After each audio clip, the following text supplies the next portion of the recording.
Bismillahirrahmanirrahim. Assalamualaikum warahmatullahi wabarakatuh. Selamat siang dan salam sejahtera untuk kita semua.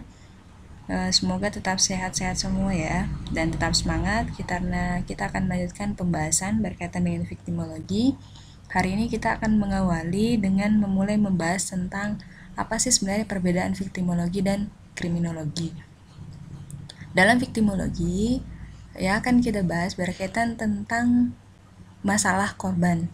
Kemudian juga berkaitan tentang pelaku yang termasuk korban. Nah, jadi dalam viktimologi tidak hanya membahas tentang korban, tetapi bisa saja sebenarnya kita mengidentifikasi ada pelaku sekaligus dia korban atau korban sebagai pelaku. Seperti misalnya pelaku PSK itu ya, pelaku PSK yang melakukan pekerjaan tersebut atas dasar kehendaknya sendiri, maka sebenarnya dia masuk kategori pelaku sekaligus korban. Mengapa? Karena definisi korban sebenarnya adalah orang yang menderita dari akibat suatu perbuatan, baik itu kejahatan, pelanggaran hukum, dan lain sebagainya macamnya. Hanya saja dari pelaku PSK tersebut, kerugian yang ditimbulkan akan berakibat hanya pada dirinya sendiri. Jadi dia merugikan dirinya sendiri, bahasa simpelnya seperti itu. Maka itu termasuk bagian daripada viktimologi yang membahas tentang pelaku yang termasuk korban. Kemudian korban karena bukan kejahatan. Nah, sekali lagi bahwa korban itu tidak hanya adalah sebagai yang mengalami penderitaan karena dari perilaku kejahatan, bisa saja karena faktor lain misalnya. Artinya bisa saja bahwa suatu perbuatan yang merugikan orang lain itu bukan semata-mata hanya karena kejahatan, bisa saja karena kecelakaan misalnya atau bencana alam dan lain sebagainya. Kemudian korban karena kejahatan. Ya, korban karena kejahatan ini jelas dan pasti ya, bahwa orang yang menderita akibat dari suatu kejahatan, perbuatan jahat, atau karena ditunjuk oleh undang-undang. Maka suatu korban dapat dikatakan korban apabila undang-undang menunjuk bahwa dia adalah korban.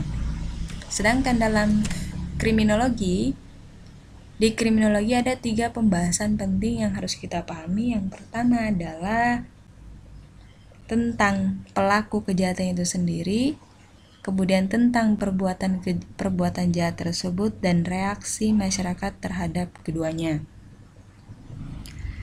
Jadi itu bedanya ya. Jadi jika di viktimologi membahas tentang korbannya, sedangkan di kriminologi membahas tentang 3 hal pokok, tentang perbuatan jahat tersebut, tentang pelaku kejahatan, dan reaksi masyarakat terhadap kedua hal tersebut.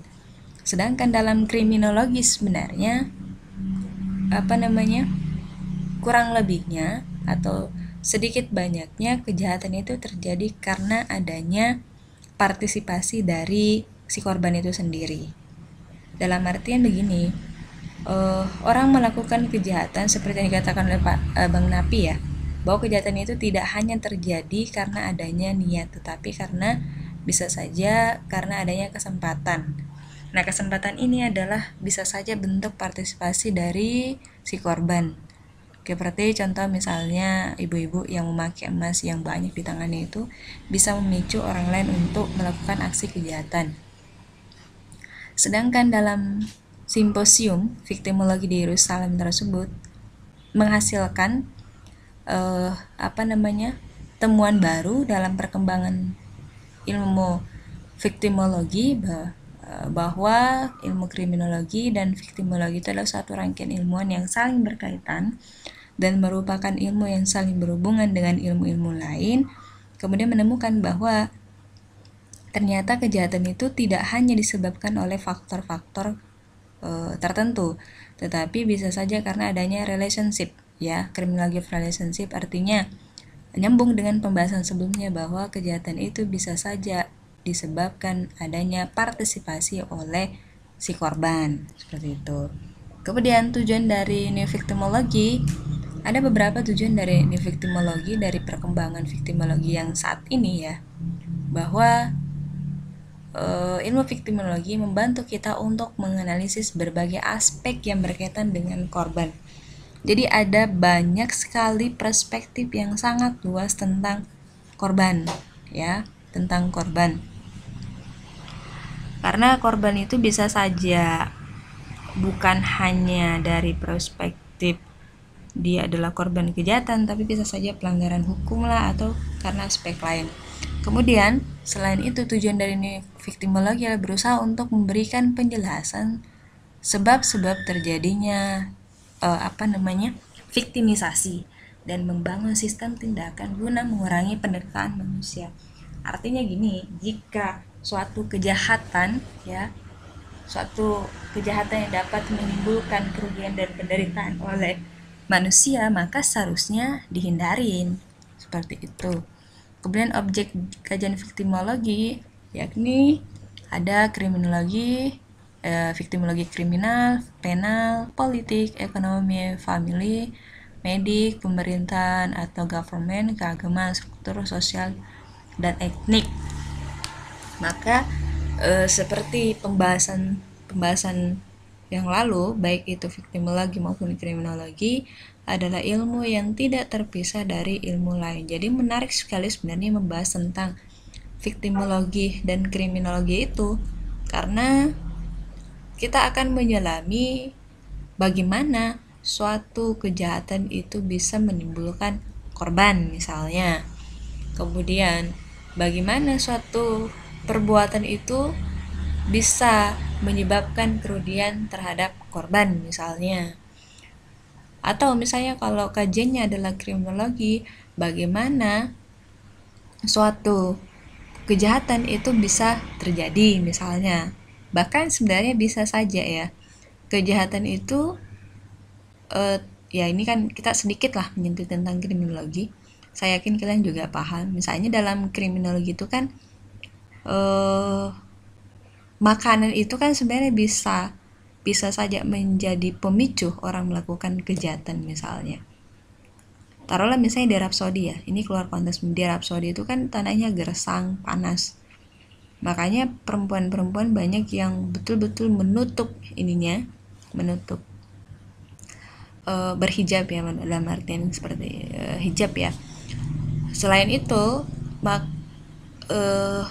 orang Arab itu kan juga mengkonsumsi daging-dagingan ya, seperti onta, kambing, dan itu kan sebenarnya kok kadar lemaknya dan kurusnya tinggi, dan itu sebenarnya memicu hormon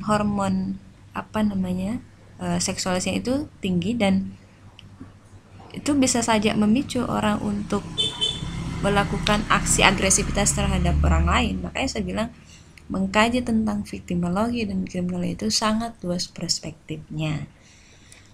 Kemudian berikutnya adalah kategori korban. Seseorang bisa dikatakan korban bukan hanya si orang tersebut ya, tetapi juga bisa saja dia adalah kelompok ya. Jadi korban adalah orang-orang yang secara individual maupun kolektif telah mengalami penderitaan fisik atau mental, penderitaan emosi, kerugian ekonomis, atau pengurangan substansial hak asasi melalui perbuatan-perbuatan atau pembiaran yang melanggar hukum pidana yang berlaku di negara-negara, yang meliputi juga peraturan hukum yang melarang penyalahgunaan kekuasaan. Korban dalam kacamata viktimologi memiliki arti yang sangat luas, meliputi orang, perorangan, individu, kelompok, korporasi, swasta maupun pemerintahan, atau mereka yang sebenarnya tidak sadar atau tidak mengetahui bahwa dia telah menjadi korban ya, dia tidak sadar telah menjadi korban. Yang menarik ini yang poin keempat ini, tidak sadar bahwa dia telah menjadi korban. Makanya kenapa seperti kasus yang di Surabaya itu ya, kasus apa ya, saya lupa judulnya apa.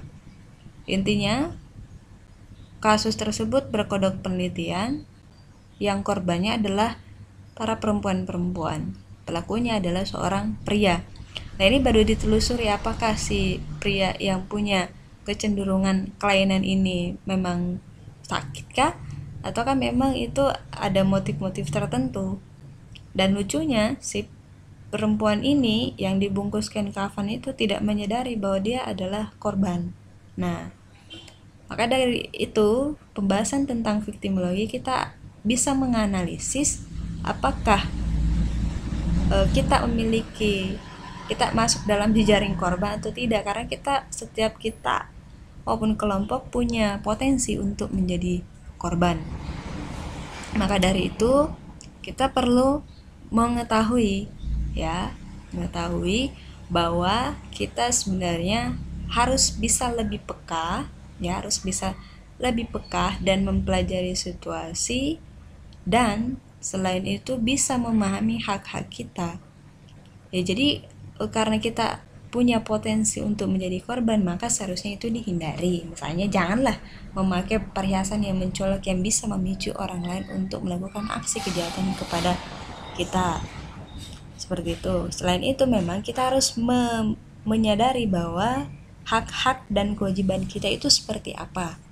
Agar ini terhindar, kita bisa menjadi korban atau membuat orang lain menjadi korban dari aksi kita. Seperti itu. Nah, kemudian lanjut kepada tipologi korban ya. Ya, ini tipologi korban saya pikirnya akan kita bahas di pertemuan berikutnya.